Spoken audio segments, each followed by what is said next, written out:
Hi, is mis Ailbhe Corrig agus Tom sásta gaeilge a léirt an gcampas. Agus Tom an seo le beirt íspéisialta le haid cúpla ceist. Gróda flanúra is anam dom agus an fear mar dheis mo cara. Bar America is anam dom. Tá an burta going ag immert le Cuireann Ailbhe agus tá baz tá sé ag immert I Lorna Parka. Agus is fear mór láidir garród agus tá sé rios sé cámh an líróid isteach sa lína.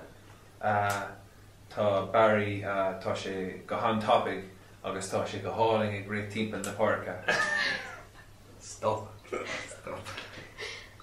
An cad é an park is fearr libh? Thomond Park. Mar an Tá spirit na daoine ó limní ann cosúil ghosts.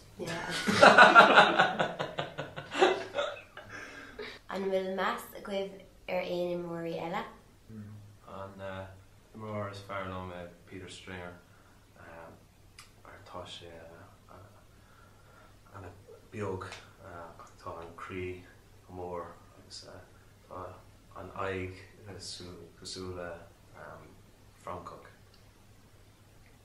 An timor is fearr lom sé John Hayes mar is sean fearr é agus tá sé go hanráir le bolg cosúil le Kisfeld agus níl éon grúig aige. Tá an grúig Tá a lán grúig ar a grid. Agus an bhfuil aon ruid mar gheall ar bhnachmhfuil ar eolas a gcuin. Shining Barry le Banceol Hermitage Green agus tá go buin aige agus nuair bhíonn mé ag éisteacht le Barry ag chana tosíonn mé ag cuioine. Tá cosúla Celine Dion. Tá tú.